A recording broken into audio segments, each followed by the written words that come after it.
Salut les amis, j'espère que vous allez bien. Aujourd'hui on se retrouve toujours sur la Scrambler. Et je vais vous faire un petit bilan de la moto là. Depuis que je l'ai acheté en 2021, en septembre 2021. Donc je vais vous faire le bilan des 10 000 km. Voilà, je vais expliquer un peu ce qui s'est passé pendant ces kilomètres là. Là je suis rendu à 10 800 km. Donc elle va bientôt aller faire sa 3e révision depuis que je l'ai acheté.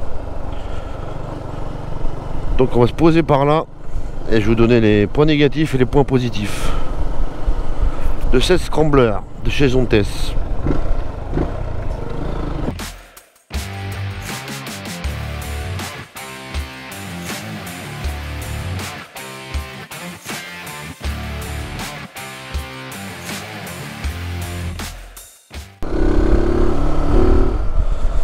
On va se poser là dans l'air tranquillement.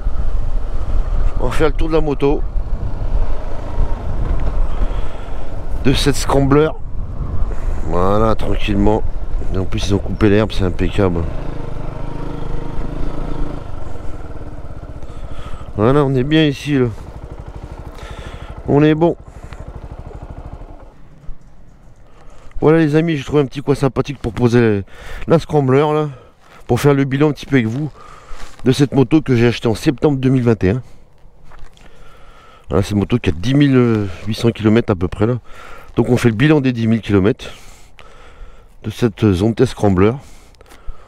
Je vais vous énumérer les points négatifs que j'ai rencontrés avec elle et les points positifs. Donc le seul point négatif, pas le seul point, il y a plusieurs points quand même. Premier point négatif, c'est la batterie qui m'a lâché.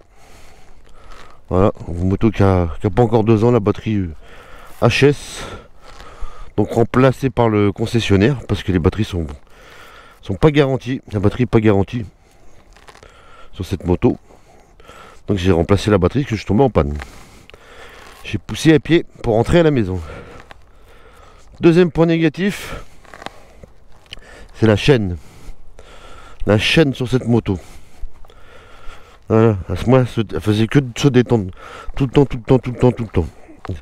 J'ai plus de problème de rouille. Il y a certains dans le groupe sur Facebook là, ils ont beaucoup de rouille. Moi non, franchement je la nettoyais bien, je la graissais bien. Étant entretenu tous les 500 km, je la graissais, tous les 1000 je la dégraissais, je la graissais. Mais beaucoup de avec se détendre. Donc avant de partir en Belgique, eh bien j'ai remplacé ma chaîne, j'ai mis une chaîne renforcée. J'ai pas changé la couronne. La couronne et le pignon, ils sont nickel encore. À 10 800 km, franchement. Juste le remplacement de la chaîne qui m'a coûté une 50aine d'euros en chaîne renforcée. Voilà.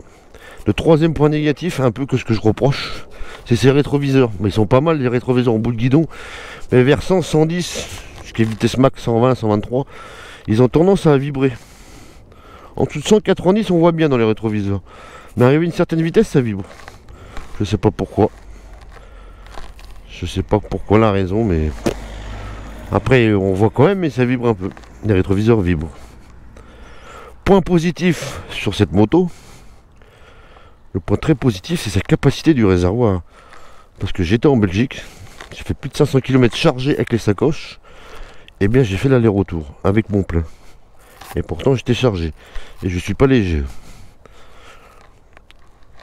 Donc, capacité réservoir, nickel sur cette moto. L'éclairage, le gros phare, la grosse fourche.